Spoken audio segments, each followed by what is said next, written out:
السلام علیکم ورحمۃ اللہ وبرکاتہ۔ تو آئیے ہم آج اس ویڈیو کے اندر رمضان کے استقبال کے بارے میں حضرت مفتی صاحب سے سنتے ہیں کہ ماہ رمضان جو آنے والا ہے اس کا استقبال ہم کس طرح کریں اور شریعت کے اندر اس کا کیا حکم ہے۔ تو آئیے ہم حضرت مفتی صاحب سے سنتے ہیں، سکرین پر ملاحظہ فرمائیے۔ سے پہلے اگر ہم اس کی تیاری کر لیں گے تو اس مہمان کی انشاءاللہ قدر ہوگی، اور عزت دار انسان کو اگر عزت دی جائے تو وہ اس کا بدلہ ضرور دیتا ہے۔ دو قسم کے لوگ ہوتے ہیں نا، ایک احسان فراموش ہوتے ہیں اور ایک وہ ہوتے ہیں جو تھوڑے سے احسان کا بدلہ بھی بہت زیادہ دیتے ہیں۔ احسان فراموش، آپ احسان کرتے رہیں ان کی صحت پہ کوئی فرق نہیں پڑتا۔ تو رمضان ایک ایسا مہمان ہے جو احسان فراموش نہیں ہے، بلکہ آپ اگر اس کو عزت دیں گے، اس کا احترام کریں گے، اس کا اکرام کریں گے تو آپ کو بہت نواز کے جائے گا۔ آپ اگر بعض مہمان ہیں نا سادہ چائے پلائیں گے تو وہ آپ کو دودھ پتی پلائے گا، آپ اسے انڈے والا برگر کھلائیں گے تو وہ آپ کو پیزا کھلائے گا۔ کچھ مہمان ایسے ہوتے ہیں، آپ اگر اسے بغیر بوٹی کی بریانی کھلائیں گے تو وہ آپ کو گوشت والی بریانی کھلائے گا۔ رمضان ایک ایسا مہمان ہے جو تھوڑا سا اکرام کرنے پر بھی آپ کو بہت زیادہ نوازتا ہے، تھوڑا نہیں نوازتا۔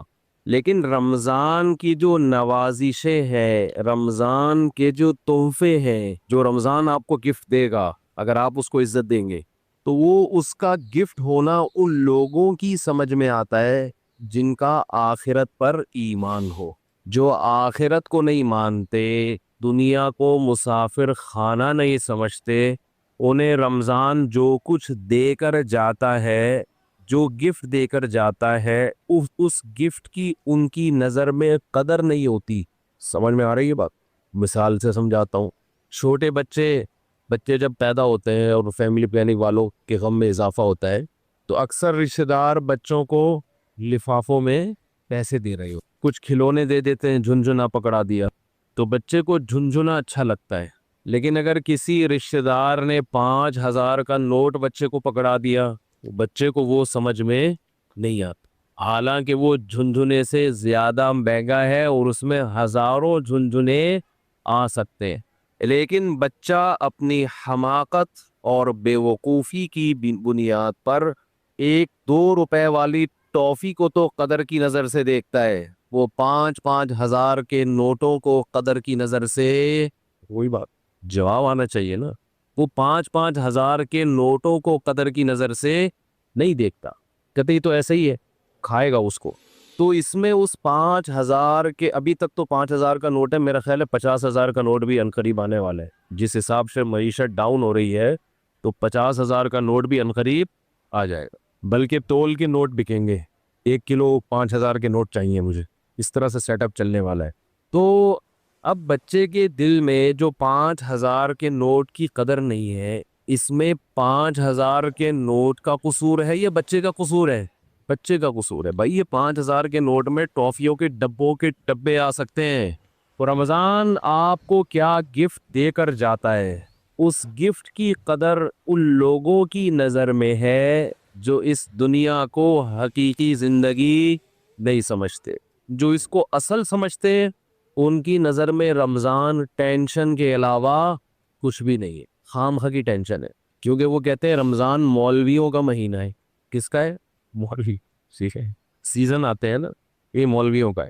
تو میں یہ عرض کر رہا تھا کہ رمضان کس کا مہینہ کہلاتا ہے؟ مولاناؤں کا مہینہ، حالانکہ یہ مولویوں کا مہینہ نہیں ہے، یہ مسلمانوں کا مہینہ، ان لوگوں کا مہینہ ہے جو آخرت پر ایمان رکھتے ہیں، اور جن کا آخرت پر ایمان نہیں ہے ان کے لیے رمضان A to Z tension he tension, tension he tension. وہ نہ کھلے عام صحیح طرح سے کھا سکتے ہیں، تھوڑی تھی بغیرتی کے تانے پڑتے ہیں۔ 10 آدمی اگر خاموشی سے گزر جائیں گے تو 11واں بولتا ہوا جائے گا کہ شرم نہیں آتی تم کیا کر رہے ہو، اور بولنا چاہیے۔ تو میں یہ عرض کر رہا تھا کہ یہ جو رمضان ہے نا، اگر آپ اس کا اکرام کریں گے تو یہ آپ کو بہترین گفٹ دے گا۔ اب میں بتاتا ہوں وہ گفٹ کیا دے گا آپ کو۔ وہ گفٹ دے گا اللہ کی محبت، آپ کے دل میں اللہ کی محبت کی چنگاری پیدا کر دے گا۔ یہ دیکھو، انسان کو جو موٹیویشن ملتی ہے نا کسی بھی عمل کی، وہ یا تو کسی لالچ کی وجہ سے ملتی ہے یا کسی خوف کی وجہ سے۔ سمجھتے ہیں؟ آپ صبح صبح اٹھ کے آفس جاتے ہیں، مشکل کام ہے، دل تو نہیں چاہتا انسان کا اٹھے جائے، دل چاہتا ہے پڑا رہے، لیکن آپ جاتے ہیں، یہاں خوف بھی ہے اور لالچ، محبت، پیسے کی محبت۔ لالچ کو ہم محبت سے تعبیر کرتے ہیں، ذرا مہذب لفظ ہے۔ آپ جاتے ہیں، ایک محبت ہے پیسے سے، ہر انسان کی نیچر ہے کہ پیسے آئیں گے تو گٹکا بھی کھائیں گے، نسوار کا انتظام بھی ہوگا، پان کا انتظام بھی ہوگا، گھر میں راشن بھی ڈلے گا، بہت ساری چیزیں آئیں گی۔ اگر یہ محبت پیسے کی ختم ہو جائے تو آپ کو عمل پہ موٹیویشن نہیں ملے گی۔ بعض دفعہ خوف ہوتا ہے انسان کے دل میں۔ خوف کیا کرتا ہے کہ آپ کو یہ ڈر ہے کہ اگر میں آفس نہیں گیا، میں نے یہ کام نہیں کیا تو مجھے جاب سے نکال دیا جائے، میں غریب ہو جاؤں گا۔ یہ خوف ہے جو آپ کو ابھارتا ہے عمل پہ۔ ماہرین یہ کہتے ہیں کہ خوف سے بھی کام ہوتا ہے اور محبت میں بھی ہوتا ہے، لیکن خوف سے جو کام ہوتا ہے اس کام میں مزہ نہیں آتا، لہذا وہ کام زیادہ جاندار نہیں ہوتا، لیکن محبت کی وجہ سے جو کام ہوتا ہے وہ کام مزیدار بن جاتا ہے، کیونکہ آپ کی محبوب چیز آپ کو اس میں ملنے والی ہوتی ہے۔ سمجھ میں آ رہی ہے بات کہ نہیں آ رہی ہے؟ غزوہ احد میں صحابی رسول، غزوہ بدر میں ایک صحابی شریک نہیں ہو سکے۔ انہیں نہیں پتا تھا کہ میدان جنگ کا میدان قائم ہو جائے گا اور یہ ہوگا اور وہ ہوگا، انہیں نہیں پتا تھا۔ جب مسلمانوں کو فتح ہوئی تو انہوں نے منت مانی۔ منت ہوتی ہے نا، اللہ میرا یہ کام ہو جائے تو میں یہ کروں گا، میرا یہ کام ہو جائے تو میں یہ کروں گا، یہ واجب ہو جاتی ہے، اس لیے منتیں نہیں ماننی چاہیے۔ لوگ کہتے ہیں نا اللہ میرا فلاں کام ہو گیا تو میں اتنے روزے رکھوں گا، اتنا صدقہ کروں گا، وہ فرض ہو جائے گا آپ کے اوپر، اس لیے ویسے ہی دعا مانگ لیا کریں اللہ سے۔ بعض لوگ اتنی اونچی اونچی منتیں مان لیتے ہیں پھر ان سے پوری ہوتی نہیں ہے۔ تو اسلام میں الفاظ کی بہت ویلیو ہے، اور منت زبان سے ہوتی ہے، صرف دل میں ارادے سے نہیں ہوتی۔ اس کو عربی میں نظر کہتے ہیں، نظر، اردو میں منت۔ تو ان صحابی کو غزوہ بدر میں شرکت کا موقع نہیں ملا تو انہوں نے منت مانی، نظر مانی کہ اے اللہ اگر دوبارہ کوئی میدان جہاد گرم ہوا تو میں ایسی بہادری سے لڑوں گا، لَيَرَيَنَّ اللَّهُ مَا أَصْنَعُ، اللہ دیکھے گا کہ میں کیا کرتا ہوں۔ بظاہر یہ تکبر والے الفاظ ہیں۔ بظاہر یہ الفاظ کیا ہیں؟ تکبر والے، کہ اللہ دیکھے گا کہ میں کیا کر کے دکھاتا ہوں۔ لیکن بعض جملے الفاظ کے اعتبار سے تکبر والے ہوتے ہیں، مگر حقیقت میں ایک ناز کی کیفیت ہوتی ہے۔ ناز کہ اللہ میں وہ کچھ کروں گا کہ تو بھی دیکھے، خوش ہو جائے گا، تو ایسا کر کے دکھاؤں گا بہادری۔ جب غزوہ احد میں مسلمانوں کے قدم اکھڑے، ان صحابی کو اللہ سے کیا ہوا وعدہ یاد آیا کہ میں نے اللہ سے معاہدہ کیا تھا کہ اللہ میں ایسے بہادری کے جوہر دکھاؤں گا کہ تو دیکھے گا کہ میں کیا کر رہا ہوں۔ تو یہ کیا کر رہے تھے؟ کھجور کھا رہے تھے نا، تو کھجور کا تھیلا انہوں نے پھینکا اور انہوں نے کہا کہ جنت اتنی قریب ہے میرے، اور کھجور کھانے کا وقت بہت طویل ہے، اتنا ٹائم لگے گا اس میں، تو بہت دیر ہو جائے گی۔ اور گئے میدان جنگ میں، بہادری سے لڑے، اتنی بہادری سے لڑے اور شہید ہوئے کہ انگلیوں کے پوروں سے، فنگر پرنٹ سے ان کی بہن نے ان کو پہچانے کہ میرے بھائی کی لاش ہے یہ۔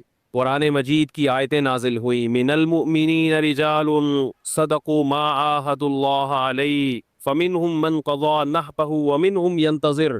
مومنین میں بعض ایسے بھی ہوتے ہیں کہ اللہ سے جب کوئی معاہدہ کر لیتے ہیں تو اس معاہدے کو پورا کر کے چھوڑتے ہیں، وہ انہی کے بارے میں نازل ہوئی۔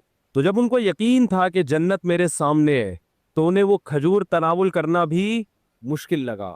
یہ خوف کی وجہ سے نہیں لڑ رہے کہ اگر میں نہیں لڑا تو جہنم میں جاؤں گا، بلکہ کس کی لالچ میں لڑ رہے ہیں؟ جنت کی اور اللہ کی محبت میں لڑ رہے ہیں۔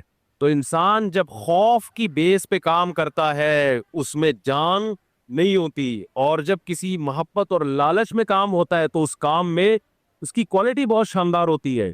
تو اللہ نے ہمیں رمضان کا جو مہینہ دیا، وہ مہینہ اگر آپ اس مہینے کا اکرام کریں گے تو وہ مہینہ آپ کے اندر اللہ کی محبت پیدا کر دے گا، اور جب انسان کے دل میں محبت پیدا ہوتی ہے تو محبوب کے حکم کو فالو کرنا مشکل نہیں اور آسان بھی نہیں، بلکہ مزیدار بن جاتا ہے۔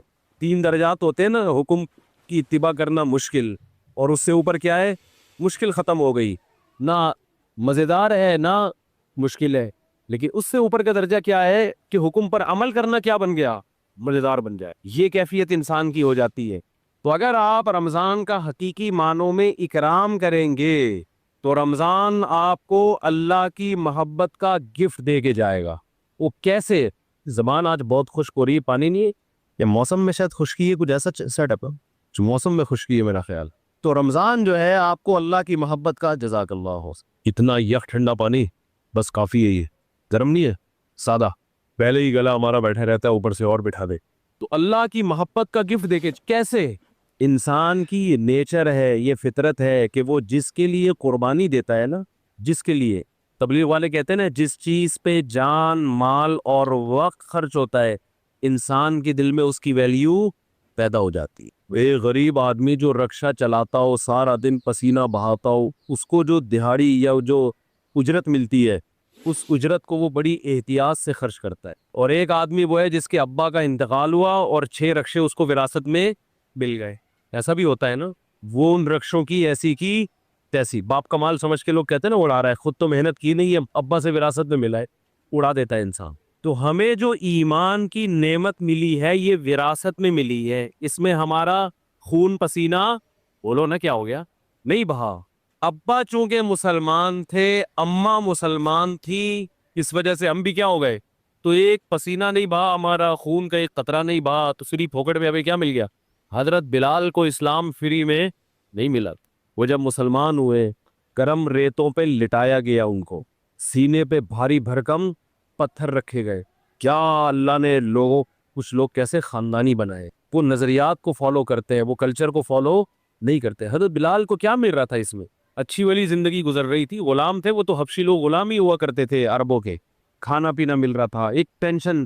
تو بڑے بڑے پتھر سینے پہ رکھے جا رہے ہیں, گرم ریت پہ لٹایا جا رہا ہے, مگر نعرہ لگا رہے ہیں احد احد, خدا کیا ہے؟ ایک ہے. میں نہیں مان. کیسے ویژنری, کیسے نظریاتی.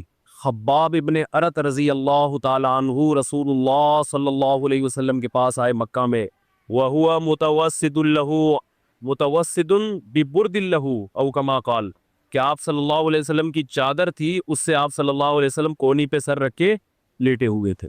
لوگ کہتے ہیں مسجد میں سونا منع ہے, ایسی ہمارے علم میں کوئی حدیث نہیں ہے. مسجد میں سونا جائز ہے, البتہ مسجد کو سرائے بنا لینا سونے کی جگہ, سارا محلے کو جہاں جگہ نہیں مل رہی تو کہاں کے سو رہا ہے مسجد میں, یہ غلط ہے. نماز کے لیے آئیں مسجد میں آپ, اور اگر کوئی آیا نماز کے لیے سستانے کے لیے ذرا لیٹ بھی جائے تو اللہ کی طرف سے کوئی پابندی نہیں, آئیں نماز کے لیے. ہاں یہ نہ ہو کہ سرائے بنا لیا جائے, مسجد کو ہوٹل بنا لیا جائے کہ جس کو جگہ نہیں مل رہی, گھر میں بیوی سے پٹا ہوا ہے, سارے محلے والے یہاں آ جائیں.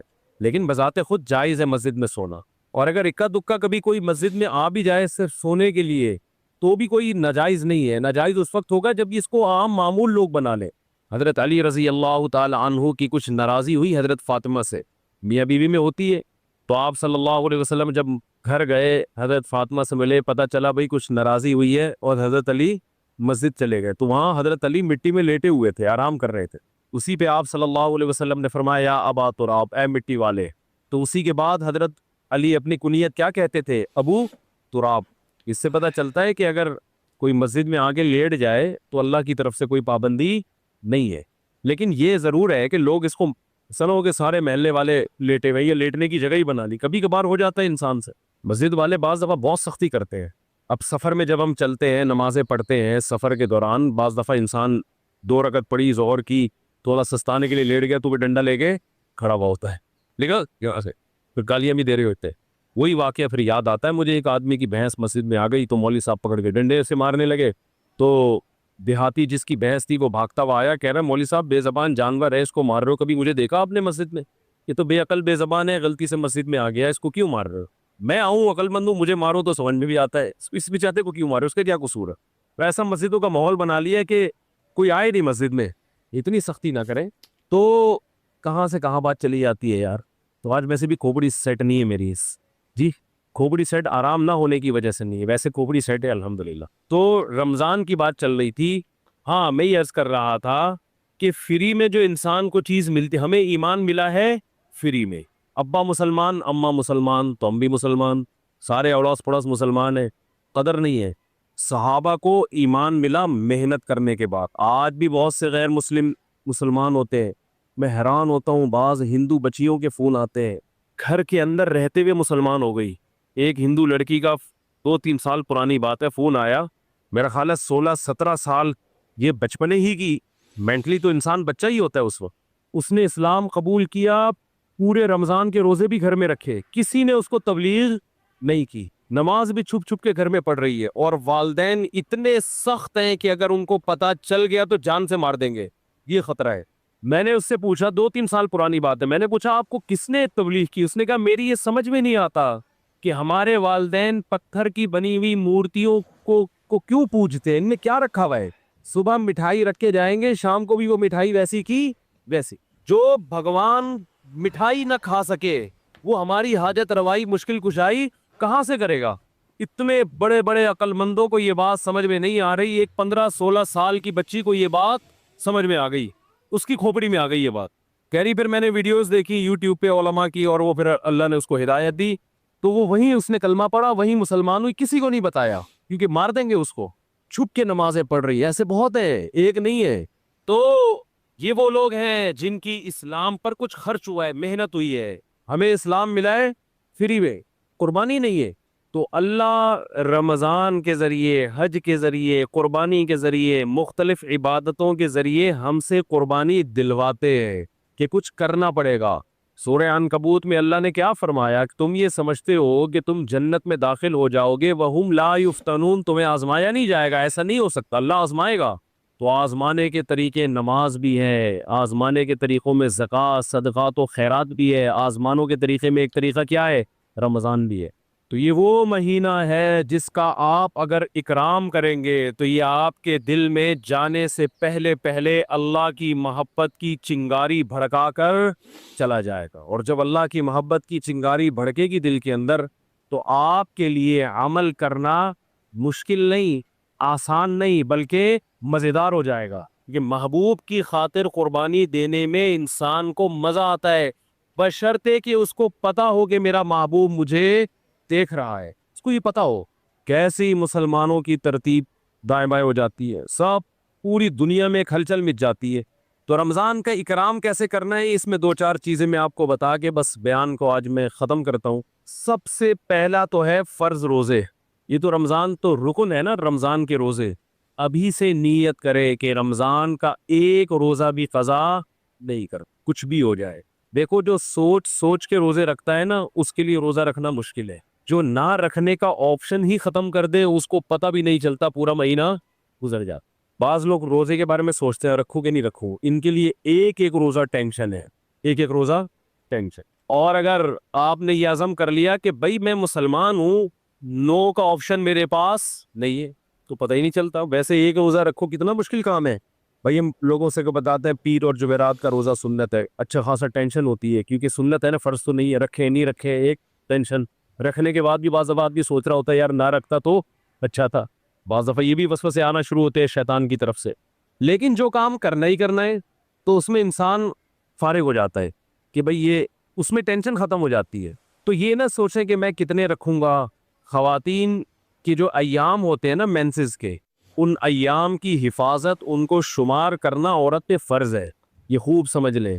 آج کل یونیورسٹیوں میں, اچھا یہ جو راکٹ والا مضمون تھا نا, یہ بھی میں چھوٹی سی بات بتا دوں کہ یہ جو مسلمان علماء کا اس سے تعلق نہیں ہے کہ آپ چاند پہ پہنچ رہے کہ نہیں پہنچ رہے, اس کا ہماری یونیورسٹیوں سے تعلق ہے. چاند پہ پہنچنے کے طریقے یونیورسٹیوں میں پڑھائے جاتے ہیں, سمجھتے ہو کہ نہیں سمجھتے؟ تو ہونا یہ چاہیے تھا کہ ایک تصویر آ رہی ہوتی, ایک ویڈیو آ رہی ہوتی, جاپان کے سائنسدان یا امریکہ کے سائنسدان چاند پہ پہنچ رہے, نیچے کراچی اور لاہور یونیورسٹی کی بھی ویڈیو آ رہی ہوتی کہ وہاں بھی سائنسدان لگے ہوئے, پروفیسر لگے ہوئے کہ ہم غبارے کو چاند تک کیسے پہنچائیں.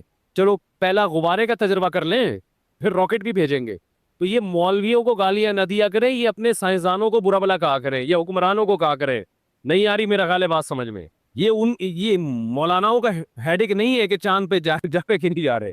اس کی مثال ایسے ہے کہ جیسے کوئی ابھی کرونا کی وبا پھیلی ہوئی ہے نا, کرونا کی وبا پھیلی ہوئی ہے, ڈاکٹر, ایک ویڈیو آ رہی ہے جس میں ڈاکٹر ویکسین تیار کر رہے ہیں, دوسری ویڈیو آ رہی ہے جس میں کربلا کے واقعات بیان ہو رہے ہیں, تیسری ویڈیو آ رہی ہے کہ اس میں 4 شادیوں کا تذکرہ ہو رہا ہے, چوتھی آ رہی ہے. تو اب اس میں لوگ کہہ رہے ہیں مولانا لوگ دیکھو کیا کر رہے ہیں, ادھر وہ کرونا کی ویکسین تیار کر رہے ہیں اور ادھر مولانا لوگ کیا الٹی باتیں کر رہے ہیں. تو بھائی وہ جو ویڈیو، اس میں ایک ویڈیو ایسی بھی آنی چاہیے کہ ہمارے ڈاکٹر بیٹھے ہوئے کرونا کی ویکسین بنانے کے لیے، تو ہمارے ڈاکٹروں کی سرے سے کوئی ویڈیو آ ہی نہیں رہی ہے، تو پھر یہی ہوگا کہ کیلے کا رخ قبلے کی طرف ہے کہ نہیں ہے، پھر تو یہی ہوگا نا کچھ. بھائی فیس بک والے کو کچھ تو چلانا ہے نا ویورز بڑھانے کے لیے، تو اس کو ہمارے سائنسدان مل ہی نہیں رہے، کوئی دھماکے کرتے ہوئے، کوئی راکٹ بھیجتے ہوئے، تو پھر وہ 4 شادیوں کی ویڈیو چلائے گا اور کیا کرے گا وہ. تو یہ مولاناؤں کا ٹینشن نہیں ہے بھائی، یہ ہماری یونیورسٹیوں کا جو نظام تعلیم اور ہمارے حکمرانوں کی کرپشن، انہوں نے ملک کو کھنڈرات میں دھکیل دیا ہے. میں تو کہتا ہوں جو فیس بک پہ ویڈیوز ڈالتے ہیں نا، یہ نہ ڈالا کرے کہ کیلے کا رخ قبلے کی طرف ہے کہ نہیں ہے، کیونکہ لوگ کہتے ہیں یہ دیکھو کس چیز میں لگے ہوئے. اصل ویڈیو یہ آنی چاہیے کہ ایک طرف آپ یہ دکھائیں کہ سائنٹسٹ خلائی سیارے بھیج رہے ہیں آسمان، وہاں سے چھلانگے مار رہے، دوسری طرف کراچی کے گٹر کے ڈھکنوں کی تصویریں آنی چاہیے، ڈھکن یہاں کیا ہوئے ہوئے ہیں، کھلے ہوئے ہیں. تیسری طرف گدے گھوڑے کی لیدوں کی تصویریں آنی چاہیے، کچرے کے ڈھیر آنے چاہیے، چرسی آنے چاہیے پائپ کے اندر بیٹھے ہوئے. پھر اصل لبرل لوگوں کا اصل چہرہ آئے گا، کیونکہ یہ حکم، یہ جو ملک ہے لبرل لوگوں کے ہاتھ میں، یہ مولاناؤں کے ہاتھ میں نہیں ہے. پھر آئے گا ایک طرف دیکھو سائنسدان راکٹ بھیج رہے وہاں پہ، اور ادھر کراچی میں گٹر کے ڈھکن لگانے کے لیے بھی حکومت تیار نہیں ہے، تو لوگ سائنسدانوں کا مولویوں سے مقابلہ کروا رہے ہیں، حالانکہ دونوں کی فیلڈ بالکل الگ الگ ہے. نہیں آ رہی میرے خیال. تو آسمان میں خلائی سیارے بھیجنا مولویوں کی فیلڈ تھوڑی، مولوی موٹیویشن کرے گا، آپ کو موٹیویٹ کرے گا کہ سیارہ بھیجنے کے کیا اسلام میں فضائل ہیں، ٹھیک ہے نا، سائنسدان بننے کے کیا فضائل ہیں، ڈاکٹر بننے کے کیا فضائل ہیں، وہ مولانا بیان کرے گا. ہر چیز میں علماء کو برا بھلا کہتے ہیں لوگ. دوسری بات یہ کہ فیس بک اور یوٹیوب کی دنیا تو کھلی ہوئی ہے نا، بہت سے لوگ مولانا نہیں ہوتے، مولانا بن کے آئے ہوئے وہ، تو آپ ہر ایک پر یہ ٹھپا لگا رہے ہیں مفتی ہیں. مفتی عبدالقوی کو بھی لوگوں نے کیا بنا دیا، اتنے فون آئے میرے پاس، مفتی صاحب دیکھیں مفتی عبدالقوی کیا کر رہے ہیں، یہ ہوتے ہیں مفتی. میں نے کہا بھائی اس پہ کون کہاں مفتی لگانے پر گورنمنٹ کی طرف سے کوئی پابندی نہیں ہے، کس نے بولا یہ مفتی ہے؟ کسی کو بھی اٹھا کے مفتی آصف زرداری صاحب کر دو آپ، پھر کہو دیکھو یہ مفتی لوگ کیا کیا کر رہے ہیں. مفتی کا ڈگری کوئی ہمارے ملک میں کوئی سسٹم نہیں ہے، پتھر اٹھاؤ مفتی نکلے گا نیچے سے. اور صرف یہ مفتیوں کے ساتھ نہیں ہو رہا، ڈاکٹروں میں بھی ایسے ہی ہے، جعلی سرٹیفکیٹ کے ڈاکٹر بھرے ہوئے ہیں. اور حکیم تو ہول سے، جس کا دنیا میں کوئی کام نہیں ہے وہ حکیم بنا ہوا ہے، اور اس سے بھی زیادہ ہول سیل کے حساب سے روحانی عامل ہیں، روحانی جن چڑیل بھوت بھگانے والے، وہ تو اتنے ہر ایک کو روحانی علاج آتا ہے. ایک صاحب مجھے دبئی میں ملے کہ میرا روحانی علاج کر دیں، میں نے کہا میرا ایک یوٹیوب پہ وہ ہے کلپ ہے اس بارے میں، بڑے خوش ہوئے، کہتے ہیں اس کلپ کا نام کیا ہے کلپ کا، میں نے کہا اس کا نام ہے روحانی علاج والوں کا علاج، روحانی علاج والوں کا علاج. تو خیر میں جلدی سے بات کو سمیٹ کے ختم کرتا ہوں، وہ پورا ہو گیا کہ بھائی دیکھو اللہ کے لیے جب قربانی دو گے نا، تو قربانی کے صلے میں اللہ کی محبت پیدا ہوگی، پہل آپ کو کرنی پڑے گی. ایک بالش آپ آؤ گے تو اللہ آپ کی طرف ایک ہاتھ آئے گا، پہل آپ کو. تو اس پہل میں آج یہ عزم کرے سب سے پہلے، میں خواتین کی کچھ بات عرض کر رہا تھا کہ اپنے جو ان کے مینسز کے ایام ہوتے ہیں ان کو عورت پر واجب ہے کہ وہ نوٹ کر کے رکھے، کیونکہ عادت سے اس کا تعلق ہے کہ جتنے دن کسی خاتون کی عادت ہے پھر اگلے مہینے اتنے دن تک وہ ایام شمار ہوں گے. یہ میں زیادہ ڈیپ میں نہیں جا رہا ابھی. تو بہت سی خواتین پاک ہو جاتی ہیں مگر روزہ چھوڑ دیتی ہیں، بہت سی ناپاک ہوتی ہیں مگر روزہ رکھتی ہے. تو مسائل کا علم ہے ہی نہیں. بہشتی زیور ایک جامعۃ الرشید نے چھاپی ہے، آسان بہشتی زیور، تسہیل بہشتی زیور کے نام سے، وہ کتاب ہر گھر کی ضرورت ہے. اس میں بہت روز مرہ کے مسائل لکھے ہوئے. ہمارے اہل حدیث حضرات اس پہ اعتراضات کرتے ہیں، تو کسی مسئلے پر اعتراض کریں تو میرے سامنے لے کر آئے اس کو. سمجھتے کہ نہیں سمجھتے؟ اعتراض کرنا آسان ہوتا ہے، گورنمنٹ کی طرف سے کوئی پابندی نہیں. ابھی میرا وہ بات ہوئی تھی نا، مناظرہ لوگوں نے نام دے دیا، حالانکہ مناظرہ نہیں تھا. اس میں ہوا یہ تھا کہ وہ ایک بار بار کہہ رہے تھے تقلید یہ ہے تقلید وہ ہے. میں نے کہا آپ بیٹھے پہلے مجھے بتائیں تو آپ کے ہاں تقلید کی ڈیفینیشن کیا ہے، تو میں پہلے لکھوں گا، پھر اگلی نشست میں ہم اس پہ کیا کریں گے، بحث کریں گے. کیونکہ ایسے ادھر ادھر باتیں کرنا بہت آسان ہوتا ہے. تو سامنے بیٹھ کے آپ مجھے ریٹرن لکھ کے دیں، میں پہلے آپ کے دعوے کو سمجھوں گا آپ کا دعویٰ ہے کیا، پھر ہم اس پہ بحث کریں گے. تو محترم نے دعویٰ یہ بتایا کہ کسی کی کو بلا دلیل فالو کرنا کیا کہلاتا ہے، تقلید، اور یہ حرام ہے، ناجائز ہے. میں نے کہا کسی کی بھی تقلید و حرام ہے، انہوں نے کہا کسی کی بھی تقلید و حرام ہے، وہ موجود ہے، ریکارڈ ہے. تو میں نے ان سے کہا کہ اچھا کوئی تابعی اگر صحابی کی تقلید کرتا ہے، بغیر دلیل ان کی بات کو مانتا ہے، تو یہ بھی حرام ہے. اب وہ یہاں کی بات کو انہوں نے کیا شروع کر دیا، وہ کہہ رہے کہ وہ بھائی آپ نے خود ہی دعویٰ کیا، یا تو آپ دعوے سے رجوع کرو، میں تو موقع دے رہا ہوں آپ کو دعوے سے رجوع کرنے کا، میں کوئی بحث تھوڑی کر رہا ہوں آپ سے. آپ کہہ دو بھائی مجھ سے تھوڑی سی مسٹیک ہوئی تھی، تقلید کی ڈیفینیشن کرنے میں، بلکہ اصل میں یہ نہیں، بلکہ یوں ہے.